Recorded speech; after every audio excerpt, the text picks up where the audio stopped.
السلام عليكم ورحمة الله تعالى وبركاته.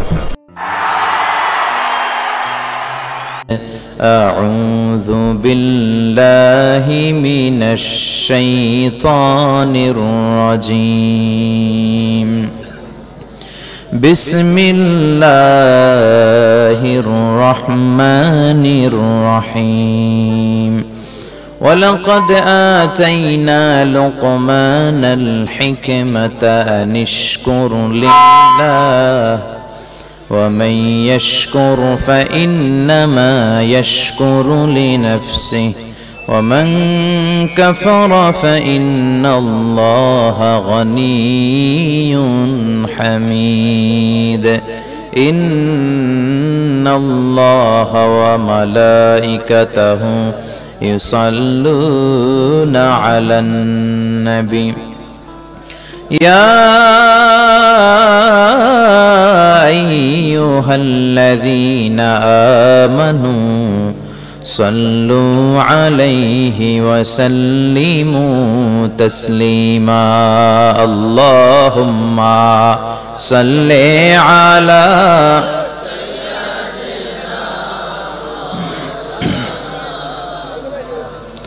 وعلى آل سيدنا مولانا محمد। সবাই মহব্বতের সাথে জোরে জোরে আওয়াজ করে পড়ুন আল্লাহুম্মা সাল্লি আলা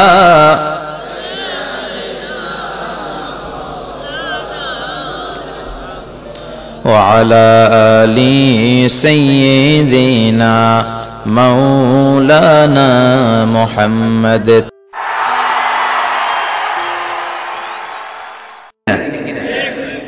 শাশুড়ি এক জেনারেশনের আর বৌমা আরেক জেনারেশনের। শাশুড়ি ভাবে একরকম, বৌমা ভাবে আরেক রকম। শাশুড়ি চায় বউর উপর খবরদারি করতে, বউ চায় শাশুড়ির উপর খবরদারি করতে। এই ডমিনেটিং এর কারণে কিলাকিলি আছে না নাই? আহা, এটা ঠিক না। আমার শাশুড়ি মায়েরা যারা আছেন, প্রথমে শাশুড়ি দিয়ে শুরু করি। আমার মাইকের আওয়াজ যে ঘরগুলোতে যায়, আমার শাশুড়ি মাদেরকে বলবো, বউদের উপর অত্যাচার করবেন না। ছেলেরে প্রশ্ন করে, তোর কাছে তোর বউ বড় না আমি বড়? আছে না নাই? এটা একটা প্রশ্ন হইল। তোর বউ বড় না আমি বড়? দুইজনেই বড়। তো এক ছেলে সুন্দর উত্তর দিছে, আমার কাছে ভালো লাগছে উত্তরটা শুনে। এক মা প্রশ্ন করছে, তোর এতদিন আমি লালন পালন করে বড় করলাম, জীবন যৌবন তোর জন্য শেষ করলাম, আজকে বউ পাইয়া বউ তোর আপন হয়ে গেল। এবার ছেলে উত্তর দিছে, মা আমার মুখ থেকে মা ডাক শোনার জন্য তুমি কি কষ্টটাই না করছো জীবনে। 10 মাস আমারে পেটে ধারণ করলা, খাইতে পারো নাই, বমি করছো, খালি ওষুধ খাইছো, তোমার পেট কেটে আমারে বের করা হয়েছে, 2 বছর আমারে দুধ খাওয়াইছো, পেশাব পায়খানা পরিষ্কার করেছো। বয়স যখন 3-4 তখন তোমার আমি মা ডাকছি। এই মা ডাকটা শোনার জন্য তুমি এত কষ্ট করছো। আর আরেকবারের মাইয়া এই ঘরে আইসাই তোমার মা ডাকা শুরু করছে। যেই মেয়েটা তোমারে মা ডাকে সে আমার আপন হবে না কেন মা? ঠিক কিনা? এই মা ডাক শোনার জন্য তুমি এত কষ্ট করলা, আমার লালন পালন করলা, 10 মাস পেটে ধরলা, পেশাব পায়খানা পরিষ্কার করলা, এরপরে মা ডাক শুনতে পারছো। আর আরেকবারের মেয়ে জানা নাই চিনা নাই এসেই তোমার ডাকা শুরু করছে মা। তো যে আমার মারে মা ডাকে তার স্থান তো আমার কলিজায়, ঠিক কিনা? শাশুড়ি আম্মারা যারা আছেন, প্লিজ বৌমাদেরকে কষ্ট দিয়েন না। অনেক শাশুড়ি আছে পান থেকে চুন খসলে রেগে যায়, পদে পদে স্ত্রীর ভুল ধরে, বউয়ের ভুল ধরে, আছে না নাই? এটা করবেন না। সে তো নতুন, আপনার অনেক এক্সপিরিয়েন্স হতে তার সময় লাগবে। তাকে সময় দিন, তাকে ভালোবাসুন, ঠিক কিনা? না বুঝে সামান্যতে বৌমারে বদদোয়া দেয়, এরকম আছে না নাই? কিন্তু বুঝতে চায় না, বৌমারে যদি বদদোয়া দেয় তাহলে তার নিজ ছেলের পরিবারের ক্ষতি। পেটে ধরা যে ছেলে, ছেলের পরিবারের কিন্তু ক্ষতি, তার আপন নাতি নাতনিদেরই ক্ষতি। আওয়াজ করে বলেন ঠিক কিনা? বৌমাকে বদদোয়া দিয়েন না। বৌমাকে নিজের মেয়ের মতো দেখবেন। সমাধান আমি দিচ্ছি। কেমন দেখতে হবে? নিজের মেয়ের মতো। নিজের মেয়ে সকালে ঘুম থেকে ওঠে 11টা, ওইটা সমস্যা নাই। বৌমা কেন উঠলো না, ওইখানেই ঝামেলা আছে না নাই? মেহেরবানি করে আপনার বৌমাকে আপনার নিজের মেয়ের মতো দেখেন। নিজের মেয়েরে যেমনি আদর করেন তাকেও অমনি আদর করেন।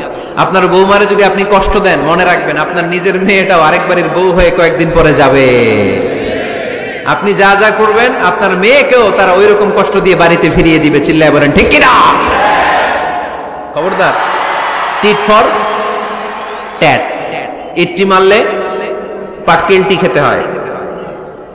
এজন্য শাশুড়ি আম্মা জানারা যারা আছেন, বৌমার সাথে খারাপ আচরণ করবেন না মেহেরবানি করে। তাকে আপনি কষ্ট দিলে আপনার নিজের মেয়েটাও আরেক বাড়ির বৌমা হবে, সেও ওই বাড়িতে এই কষ্টগুলো ভোগ করবে। এগুলো যখন আপনি শুনবেন তখন আপনার চোখ দিয়ে পানি পড়বে কি পড়বে না? পড়বে। এবার আসেন বৌমার কথা বলি। বৌমা যারা আছেন মেহেরবানি করে, বৌমা যারা আছেন মেহেরবানি করে আপনার শাশুড়ি আম্মাকে নিজের মায়ের জায়গায় রাখবেন। আপনার বাড়ি ছেড়ে নতুন বাড়িতে আসছেন, তো এটাই তো আপনার বাড়ি। আপনার মা রেখে দিয়ে নতুন মা পাইছেন, এটাই তো আপনার মা। তো ওনাকে মায়ের জায়গায় বসাতে আপনার সমস্যাটা কোথায়?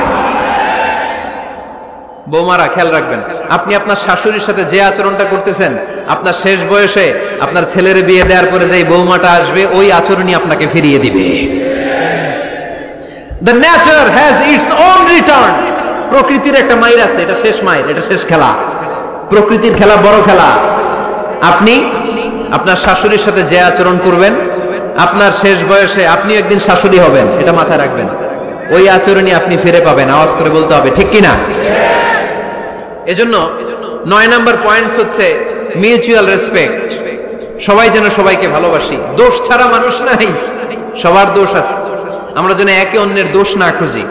বৌমারা, আপনাদের কেন যদি আমার মাইকের আওয়াজ যায়, অল্প কিছু টেকনিক অবলম্বন করলে আপনি আপনার শাশুড়ির মন জয় করতে পারবেন। শাশুড়িরা আসলে বেশি কিছু চায় না। আগের জামানার মানুষ তো, এদেরকে ওইভাবে হাত করতে হবে।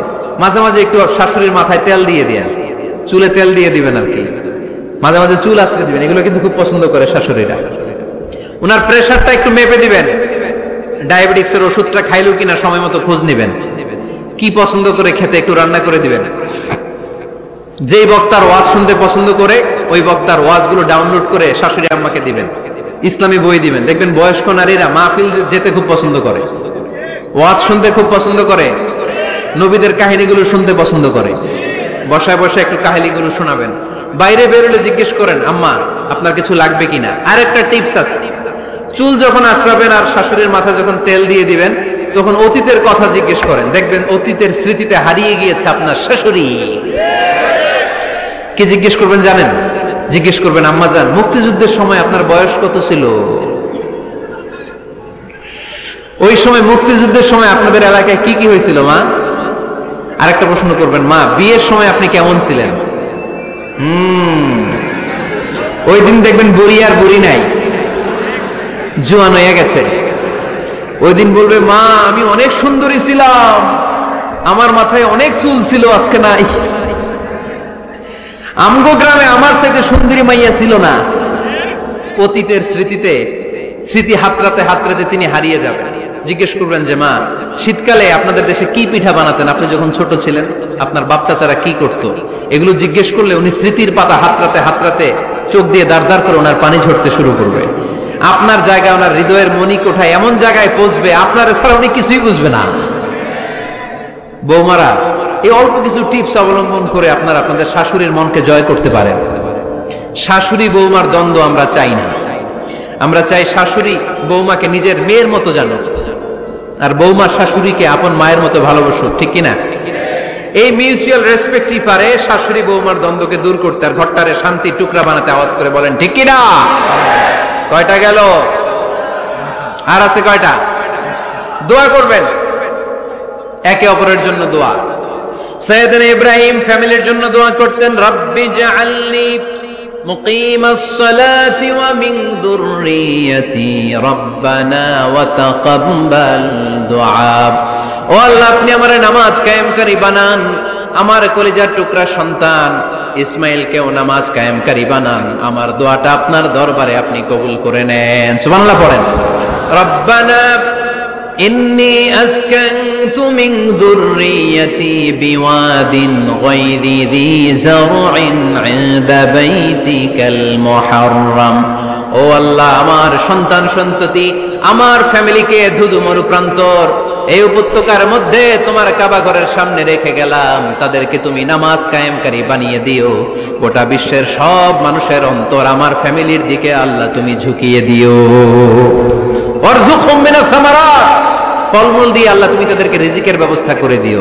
তার মানে সব নবীরা তাদের পরিবারের সদস্যদের জন্য দোয়া করতেন কি করতেন না? আবার কোরআন আমাদেরকে শিখালো, রাব্বানা হাব লানা মিন আজওয়াজিনা ওয়া মিন যুররিয়াতিনা কুররাতা আ'য়ুন ওয়াজআলনা লিল মুত্তাকিনা ইমামা। ও আল্লাহ, এমন নেককার সন্তান, এমন নেককার স্ত্রী আপনি আমাকে দান করেন যাদের দিকে তাকালে আমার চোখ দুইটা ঠান্ডা হয়ে যায়। চক্ষু শীতলকারী স্ত্রী দেন। বিয়ে যাদের হয় নাই, ইয়াং ছেলেরা এই দোয়াটা করবা। বিয়ের জন্য দোয়ার দরকার আছে না নাই? প্রতিদিন এই দোয়া করবা, আল্লাহ এমন স্ত্রী দেন, এমন জীবন সঙ্গিনী আপনি আমাকে দেন, এমন লাইফ পার্টনার দেন যার দিকে তাকালে আমার চোখ জুড়িয়ে যায়। এমন সন্তান আল্লাহ আপনি আমার ফ্যামিলিতে দেন যাদের দিকে তাকালে আমার চোখ দুইটা ঠান্ডা হয়ে যায়। নেককার সন্তান, নেককার স্ত্রী আল্লাহর কাছে দোয়া করে চেয়ে নিতে হয়। তাহলে ফ্যামিলি মেম্বার একে অপরের জন্য দোয়ার দরকার আছে না নাই? বাবা দোয়া করবে ছেলের জন্য, ছেলে করবে বাবার জন্য, মা দোয়া করবে মেয়ের জন্য, মেয়ে করবে মায়ের জন্য, ভাই করবে বোনের জন্য, বোন করবে ভাইয়ের জন্য। দোয়ার দরকার আছে না নাই? দোয়া করবেন সবাই সবার জন্য। এই যে কোরআনের বঙ্গানুবাদ পাওয়া যায় না এখন, কথা বলেন। স্মার্টফোন আছে কার কার দেখি? হ্যাঁ, কারা কারা স্মার্ট দেখি? হাজার হাজার স্মার্ট, মাশাআল্লাহ। এই স্মার্টফোনের ভেতরে আল কোরআন নামে বাংলায় কোরআনের একটা অ্যাপস পাওয়া যায়। কথা বলেন, পাওয়া যায় কি যায় না? আজকে থেকে এই অ্যাপসটা ডাউনলোড করে প্রতিদিন এক আয়াত, দুই আয়াত, তিন আয়াত করে পড়া শুরু করে দেন। বাঁচতে হলে পড়তে হবে, বাঁচতে হলে জানতে হবে, ঠিক কিনা? এই স্লোগান আমাদেরকে শিখায়। এই স্লোগান তো আল্লাহ, এই স্লোগান দিয়েই তো আল্লাহ কোরআন শুরু করছে। ইকরা বিসমি রাব্বিকাল্লাযী খালাক। বাঁচতে হলে জানতে হবে, বাঁচতে হলে পড়তে হবে, পড়ার কোনো বিকল্প নাই। আওয়াজ করে বলেন ঠিক কিনা? সুজানগরের ভাইয়েরা, মোবাইলের অ্যাপসের ভিতরে আমরা কোরআন রাখতে রাজি আছি তো সবাই? হাদিসের অ্যাপস ডাউনলোড করতে রাজি আছি তো? বাস রাজি আছি, ডাউনলোড করে রাখা দেবো, আর কেউ পড়বো না নাকি? হ্যাঁ, প্রতিদিন একটা আয়াত হলেও যেন আমরা পড়ি। আল্লাহ যা বলা দরকার সব বলে দিয়ে গেছে, নতুন করে আর কিছু বলবে না। আল্লাহুম্মা ইন্নী যালামতু নাফসি, ও আল্লাহ অনেক জুলুম করেছি, যুলমান কাসীরা, জুলুমের শেষ নাই। ওয়ালা ইয়াগফিরুয যুনুবা ইল্লা আনতা, আপনি ছাড়া এই জুলুম আর পাপ ক্ষমা করার কেউ নাই। ফাগফিরলি মাগফিরাতাম মিন ইনদিক, নিজ গুণে আমার গুনাহ ক্ষমা করে দেন।